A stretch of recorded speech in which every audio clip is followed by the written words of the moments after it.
ये फोटो जो आप देख रहे हैं ये है बंगाल के केमिस्ट्री के एक प्रोफेसर अंबिकेश महापात्रा की। इनके ऊपर 2012 में सेडिशन चार्ज लगाया गया था, यानी देशद्रोह का आरोप, क्योंकि इन्होंने ममता बनर्जी का एक कार्टून फॉरवर्ड कर दिया था। बस 11 साल बाद इनको उस केस से बरी किया गया 2023 में।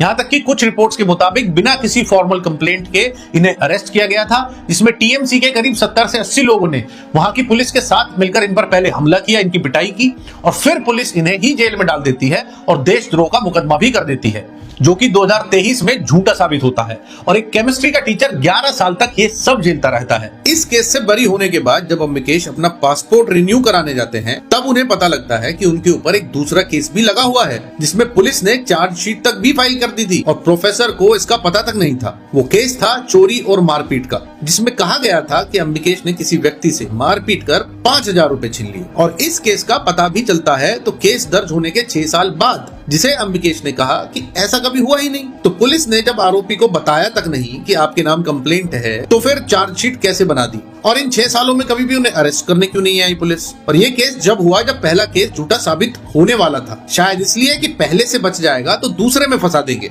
अब आप देखिए 2012 में हुए कार्टून वाले देशद्रोह के केस में जब पुलिस से कोर्ट में पूछा गया कि क्या उन्होंने वो कार्टून देखा है जिसके बेस पर इन्हें अरेस्ट किया गया है, तो पुलिस ने ये भी एक्सेप्ट किया कि अभी तक भी उन्होंने वो कार्टून ही नहीं देखा है जिसकी वजह से अंबिकेश को अरेस्ट किया गया था। तो कौन करा रहा था ये सब? किसके सिर्फ कहने मात्र से पुलिस ने बिना कार्टून देखे अरेस्ट भी कर लिया और देशद्रोह का केस तक लगा दिया। देश की जनता को बड़ी सीख लेनी चाहिए ऐसी घटनाओं से, क्योंकि 2012 में अंबिकेश फर्जी केस में फंसे थे, कल को मैं और आप कोई भी फंसाया जा सकता है। और एक बात कि इस केस को आपने किसी भी सो कॉल्ड डेमोक्रेसी के रक्षक के मुंह से नहीं सुना होगा।